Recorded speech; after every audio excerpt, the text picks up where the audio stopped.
everyone. My name is Lucy Kerner. I lead Red Hat's global security thought leadership, the strategy, messaging, and evangelism, encompassing related areas like digital sovereignty and AI at Red Hat.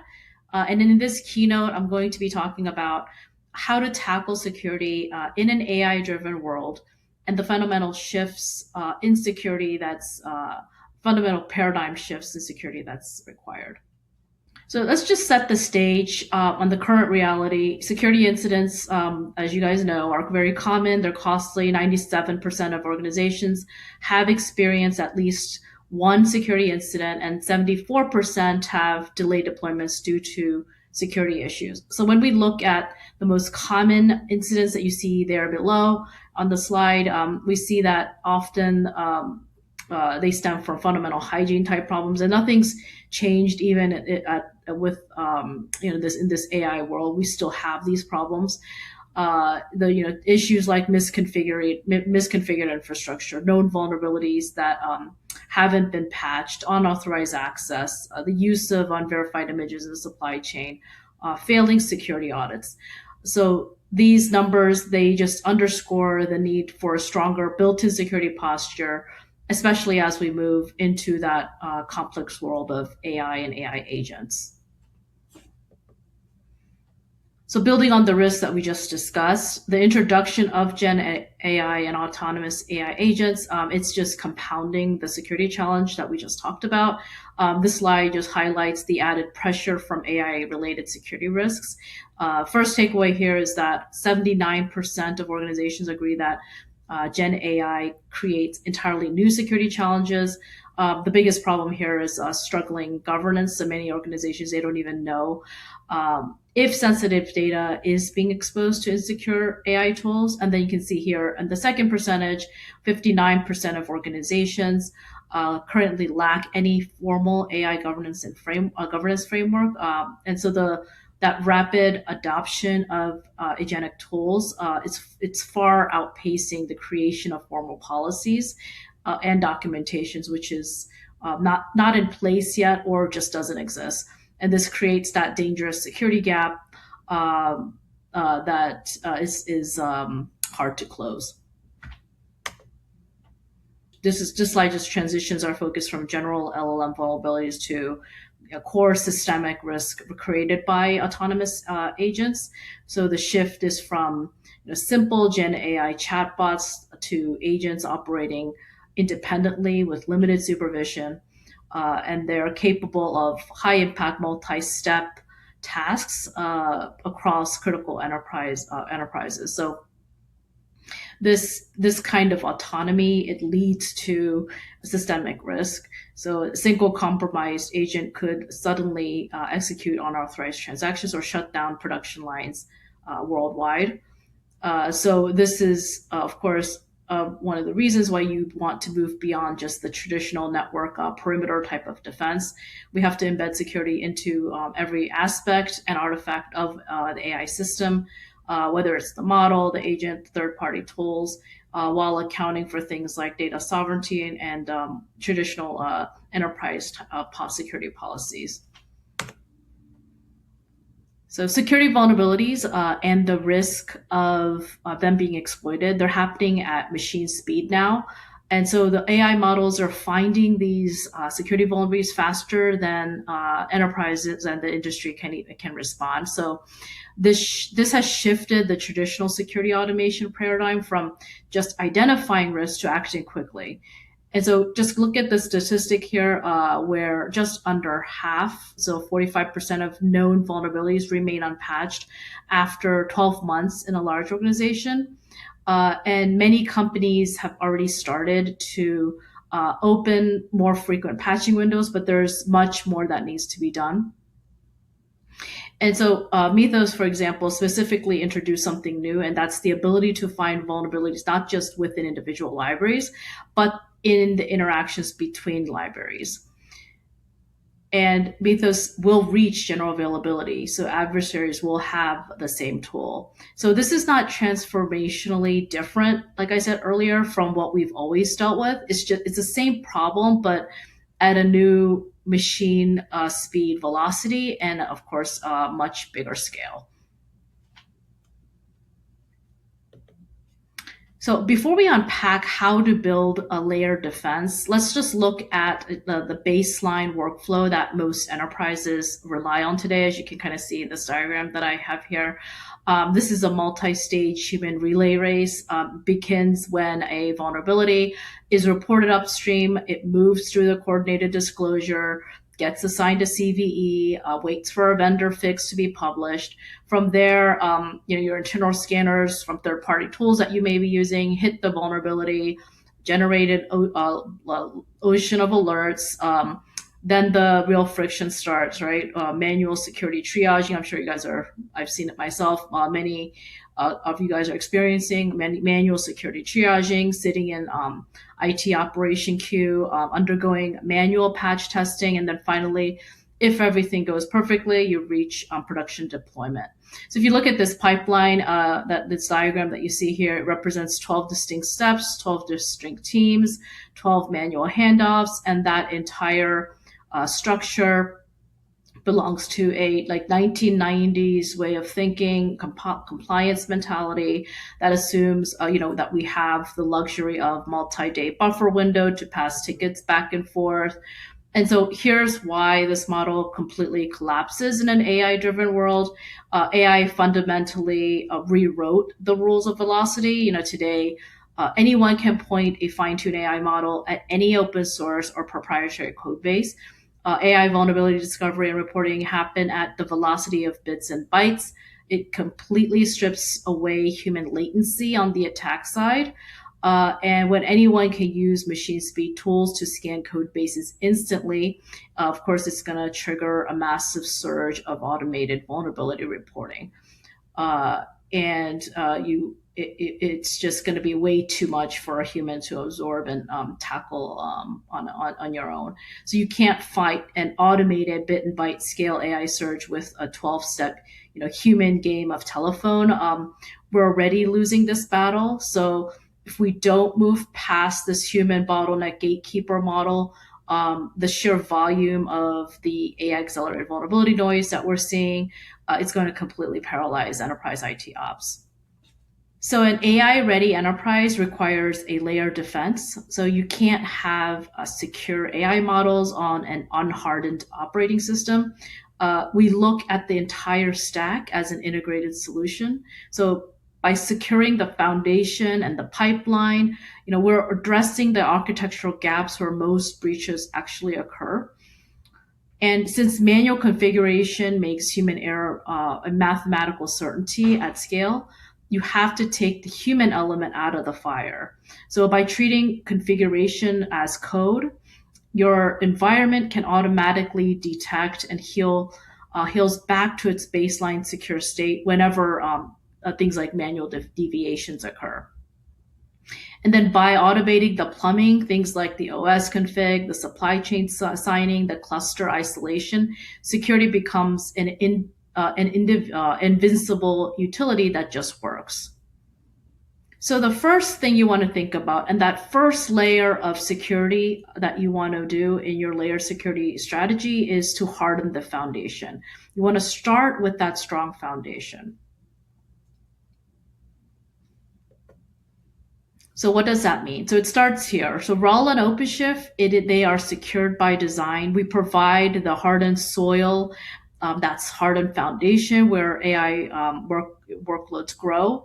And so by ensuring the foundation is default on, we protect the models and that sensitive data they process from the ground up, reducing that attack surface before a single line of AI code is ever written.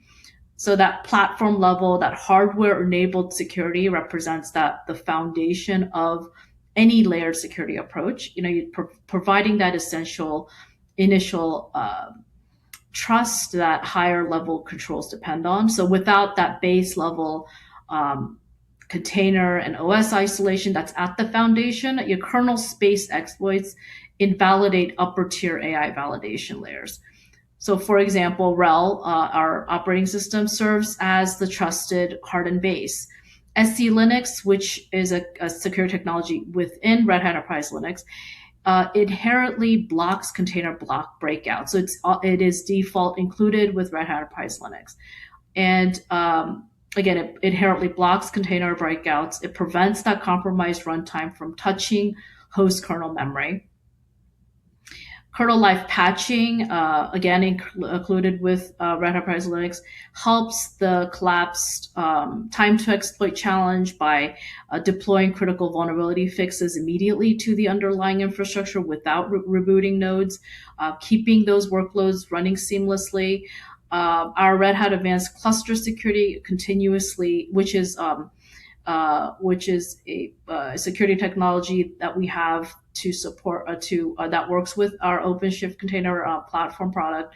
It continuously scans and applies policy informants during the build and deploy cycle, blocking those vulnerable container images before they ever hit the production cluster. And then Red Hat strips away attack vectors before they reach production with Red Hat hardened images, which again drastically minimizes the foundational attack surface and eliminating unused packages to protect teams from chasing non-exploitable vulnerabilities. And then the other thing is that we allow every foundational image is built on a secure pipeline tracked continuously by Red Hat Product Security. So it utilizes automated remediation to test, build, and deliver critical patches to the base OS within hours of vulnerabilities discovery. So we provide, that's also level 3 compliant build pipelines. So another thing you want to consider at hardening that foundation to make that strong foundation is consider implementing or having confidential computing in your foundation. So you want to protect user data and end models even from the host machine they're running on. So the 3 key roles here are the host. So the host manages the physical resources, but is fundamentally untrusted with the data. So the data owner or the tenant runs their workloads in a confidential area that is inaccessible to the host, and the trusted platform provides the confidential guarantees using hardware level cryptographic enforcement. So the technology enabling this and what we provide is called confidential containers. This is built on hardware level cryptography from vendors like Intel or AMD. And this process uses an attestation service to cryptographically verify the environment before any secrets like encryption keys are released to the workload. So this is how we ensure that the foundation is truly hardened and zero trust. So let's move on to the next layer, and that is you want to protect the pipeline. So you want to know exactly what's in your software and control the security of the software that's being produced in your software development lifecycle. So here are the steps in a secure software supply chain, from code commit to runtime enforcement, that many of you are familiar with, such as identifying dependencies and using trusted content before coding. During the code stage, or vulnerability scanning during the release stage. One key aspect is in protecting your software supply chain is knowing exactly what is in your software. So Red Hat integrates automated security via VEX and SBOMs into the entire lifecycle. So with our artifact registry, we protect enterprises from malicious code inserted into unmanaged upstream repositories. So this is foundational for EMEA regulatory compliance. And SBOM, this is a critical ingredient for supply chain transparency, but on its own, it's a double-edged sword. It acts as a static inventory. It tells you every single package and dependencies inside a product release. In an AI runtime environment, a scanner looking at a raw SBOM, it's going to flag thousands of false positive CVEs because it sees a package name but has no context on how the package is used. So Red Hat treats SBOM as just one step of a two-step mathematical proof, and our product security organization automatically compiles and signs SPDX formatted SBOMs at the moment of build inside our secure pipelines. And so this is what establishes that absolute data provenance, but we don't stop there. If an SBOM tells you what the ingredients are in the house, as I said earlier, VEX, which is vulnerability exploitable exchange, this file is what tells you if the backdoor is actually unlocked. This is delivered via the Common Security Advisory Framework standard, and this VEX provides that real-time machine-readable status update whether a vulnerability is actually under investigation. Is it affected, not affected, or fixed within a specific environment? And our product security team, they don't just pass along upstream vulnerability reports. Our secure software development lifecycle includes exhaustive analysis of backported patches, compiler flags, and runtime context. So if an upstream package contains a critical flaw, but Red Hat's hardened compilation disables that specific vulnerable code path, and product security flags that component as not affected in our VEX data. So this machine readable high fidelity enables that automated security scanners to instantly filter out the noise. So instead of chasing thousands of alerts, your SecOps tools reads the Red Hat's VEX files and then instantly drops the list to that 5% that actually presents a real operational risk.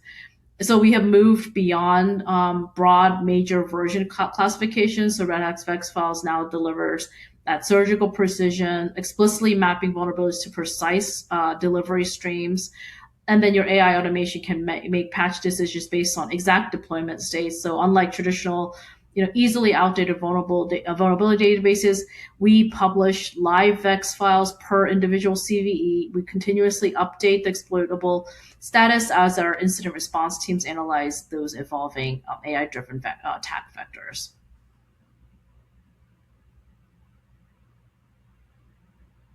So this is important because in that environment, where vulnerabilities are being discovered at unprecedented rates, with these AI tools, manual triage is a recipe for operational failure, like I talked about earlier.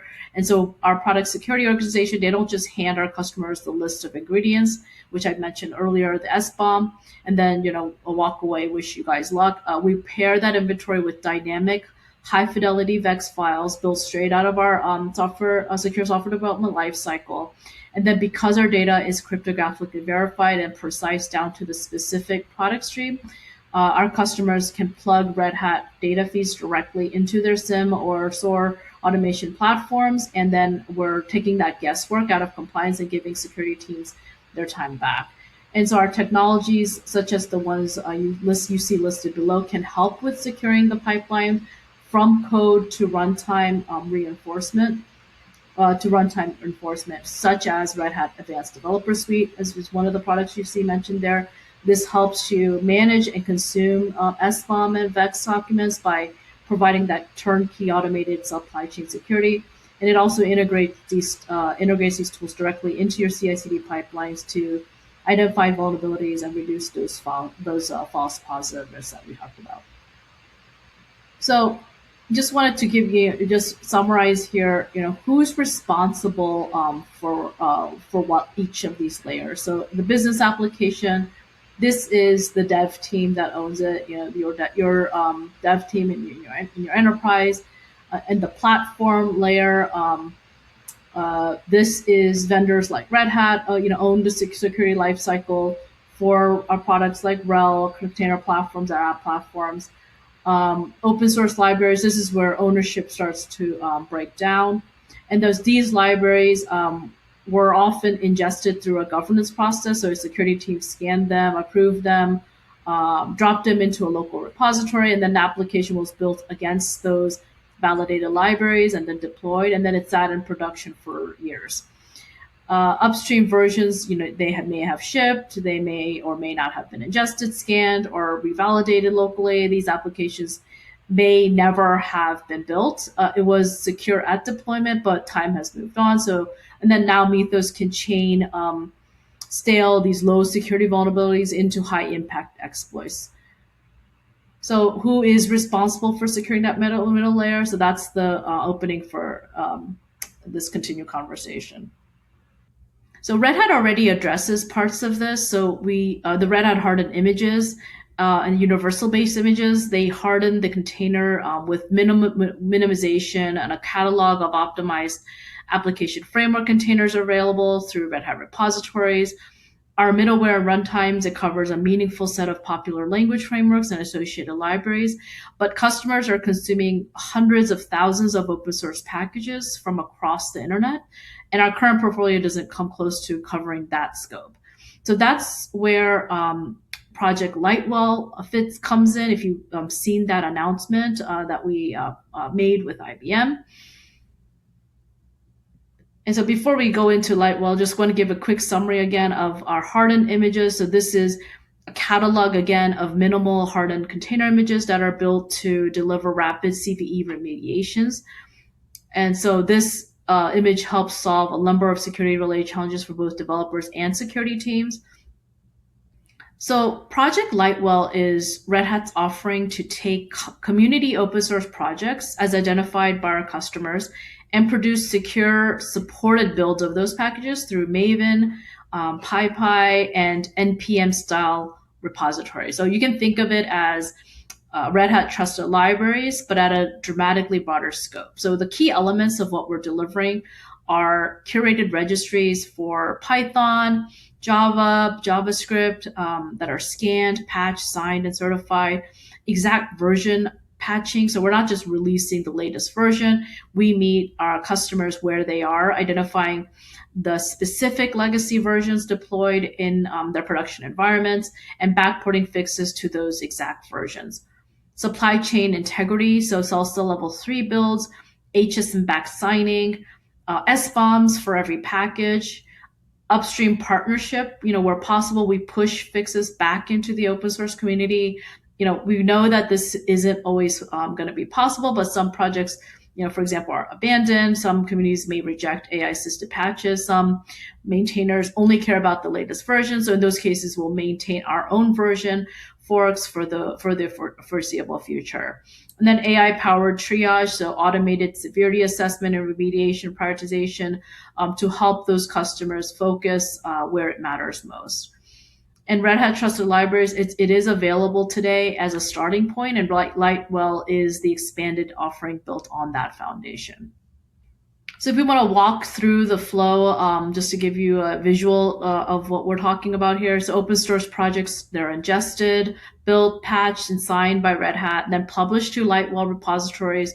The first column is where Lightwell ends, and the second and third columns are inside the customer's environment. So inside your enterprise, for example, so every organization, they have their own existing CI/CD and CD tooling. So while they could choose to completely reinvent their CI/CD with Red Hat tools, of course, most customers are not going to do that. It's more likely they'll want to adapt features like code signing and dependency analysis to their existing process. So either approach is fine as long as the necessary velocity is achieved. So customers point their existing build pipelines at those public repositories, Maven, PyPI, NPM. So like when Lightwell is released, they will add the Lightwell repositories, and the application gets rebuilt to pull from Lightwell and then redeployed into production. So the transition it will be slow as the libraries they need are added to Lightwell over time. And even if they can achieve 100% coverage by Lightwell, those libraries will be changing often, so to keep pace with upstream and newly discovered vulnerabilities. So the need for rebuild velocity is critical. So the key point here is that the repositories look and feel exactly like what customers already use. The integration lift is low and the security benefit is significant, but the build process needs to evolve for velocity. But of course, a rebuilt application provides no value until it's actually deployed. So the deploy process also needs to evolve for velocity, and the production environment needs to be built for a resilience during maintenance. So that redeploy can be accomplished with little to no disruption of service. So we've seen as many as 150,000 libraries and with 850,000 variants. So each library averaging roughly 6 versions. So in use in a single enterprise application portfolio. So we expect the scale to be representative across the industry. And of course, we understand that our customers use a wide variety of platforms and tools for their build and deploy process, but Red Hat has offerings that can be leveraged as a whole or as components integrated in tooling. And so the real effort is measuring and improving the timeline for application rebuild and application redeploy. So we no longer have weeks and months. We need to compress the timeline significantly to be able to react at velocity whenever a library is updated. And then while each organization, they may pull their own CI/CD processes, there are areas where Red Hat can help either in part or in full. And so that just note that most organizations, critical applications, they're still generally traditional, not yet containerized. So there is a huge need for automation for both containerized and non-containerized workloads. And then another big opportunity is to embrace AI as a core component of the build process. Use an agent to scan source for vulnerabilities, add agent-powered red teaming post-build, expand your test suite, everything from unit tests, integration tests, functional tests, regression tests, massively by letting AI generate them, and then use AI to automatically analyze test failures and propose code fixes. So this slide details the policy-based runtime defense and behavioral modeling, which is also important to consider and as a critical line of defense. So the core challenge here is that adversarial invasion attacks exploit runtime behavior to bypass earlier security controls.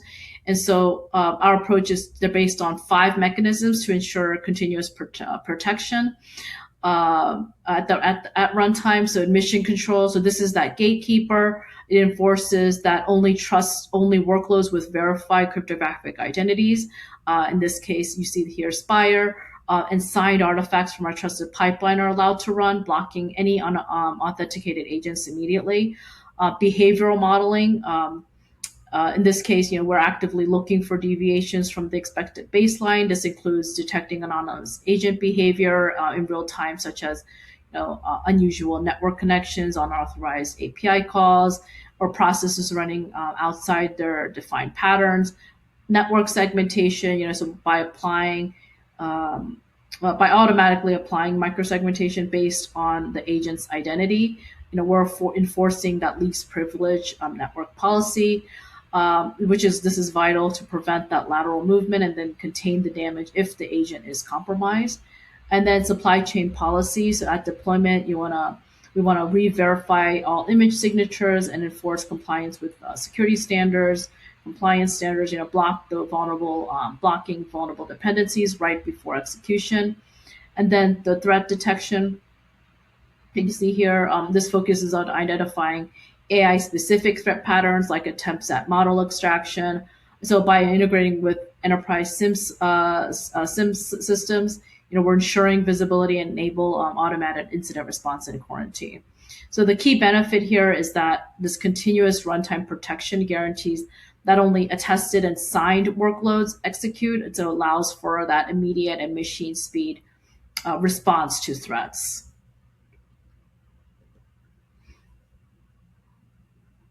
So now let's talk about the next layer, protecting and securing the intelligence, implementing guardrails for AI agents and models. As agents become more autonomous, we need to have those guardrails to prevent the loss of confidentiality and integrity. Red Hat helps you implement the technical controls to ensure your models maintain data sovereignty and don't reveal unauthorized intellectual property. So traditional perimeter rule-based application defenses, they're going to fail at this layer because that standard validation rules you can't predict or control, the non-deterministic LLM behaviors. So emerging framework vulnerabilities like those outlined in OS Top 10 for LLMs, they show that prompt injections and excessive agency can cause autonomous agents to leak proprietary data or abuse integrated cloud privileges. We incorporate runtime safety controls such as NVIDIA NeMo guardrails directly onto the OpenShift cluster as a native operator. So this enforces 3 distinct gates: input guardrails, so redacting PII and blocking injections; output guardrails, so validating responses for compliance; runtime guardrails, so restricting integrated tools to strict allow lists. So Red Hat OpenShift AI, it enforces like strict multi-tenant isolations and role-based access control. It also wraps secure runtime guardrails around model servers and ensures inferences happen locally or within validated private hybrid cloud environments, to preserve that strict data sovereignty. Red Hat also integrates advanced adversarial scanning engines, utilizing technologies from our Chatterbox Labs, our acquisition from there that we did recently, and open source Garak project into the AI platform pipeline. This automatically screens models and agentic workflows for bias, data leakage, vulnerabilities, and jailbreak weaknesses during the evaluation phase. And we also apply strict least privilege capability mediation to the runtime layer. So the agent operates with the exact security profile of the user who initiated the request, never as an unconstrained root proxy. And you can see here the agentic security imperative and some of the stats here around, for example, 45 to 90x non-human identities for every human identity. 57 employees using personal gen AI without IT oversight. So you can see here the importance of having these guardrails in place. You want to make sure that defense in depth exists also for your AI agents.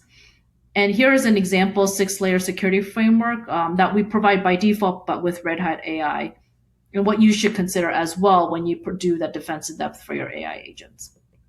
You want to start with a hardened platform. You want to ensure that the platform is hardened before the agent writes a single token. For example, if OpenShift ships lockdown by default, with technologies such as security context constraints, SC Linux, and others. You want to isolate the runtime. So if an agent, you want to limit the impact if an agent triggers a container escape. So if an agent triggers a container escape, the attacker lands in a throwaway VM, not the host node. The other thing you want to make sure to do in the next layer is, sandbox the process and enforce policy. You want to control what individual binaries can do inside the container. So, control what individual binaries can do, such as, per binary network policy, file system allow list, listing, credential-free inference, those kinds of things. You want to also make sure you guard the conversation, control what the model can say and the tools it can call. Intercept prompt injections before the model, filter unsafe outputs, gate every tool call. You want to attack yourself first. Identify vulnerabilities before your adversaries can exploit them. Proactive vulnerability scanning, run in CI, feed findings back into guardrails. And you also, lastly, you want to deploy with identity and observability. You want to ensure AI engineers can ship agents without becoming security experts. Every agent gets a cryptographic identity, and every tool call is treated with full lineage. So moving on to the last layer, you want to automate by default and automate security at scale. Security can't be a manual compliance task or manual security task when time to exploit is measured in hours. So by making security automated by default, we remove that human bottleneck. We use policy as code to ensure that as your AI infrastructure scales, your security posture scales with it automatically. So here's how automation can help with security in an AI-driven world. So speed and velocity, exploits can take place very quickly. And so with automation, you can stay one step ahead of bad actors. Processes that can take hours and days can now be applied in minutes or seconds. So intelligence. From a sea of alerts, as you guys are many of you are experiencing, how do you know which ones are most impactful in your environment? This is where event-driven Ansible comes into play to gather not only a list of impacted systems, but also other information like exposure levels, internal or internet facing, the criticality of the data, applications or workloads running on them, network access, number of users, any suspicious user activity, and much more. So all of this can feed into your decision about the best response. Scale, so think about how long it would take you to manually apply a patch to 500 servers. So automation is a different paradigm. You can create and generate a playbook, gather impacted inventory automatically, apply the patch at scale. So long processes are now completed in seconds or minutes. Governance, so Ansible automation platform, it does all of this with governance features like RBAC, approved workflows, approval workflows, audit trails, policy enforcement, and more.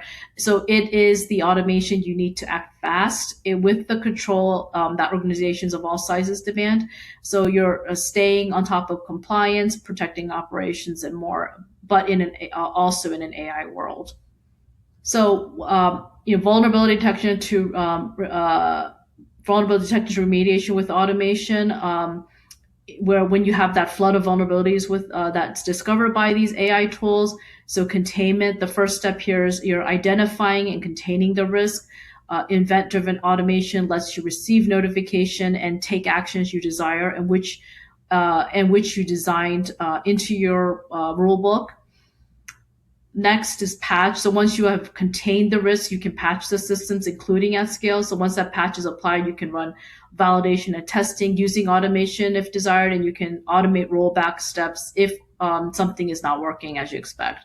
And then control and governance throughout the process. So for every automated action that's taken, an audit trail is captured, so you can take advantage of RBAC capabilities to control like who or which agent can perform which actions and perform policy checks to control what automation can do before the automation can execute. And then you can report on these actions anytime, avoiding that crunch of those periodic report generations to satisfy audits or compliance requirements. And then you can use this information to continuously improve the compliance stance and IT processes.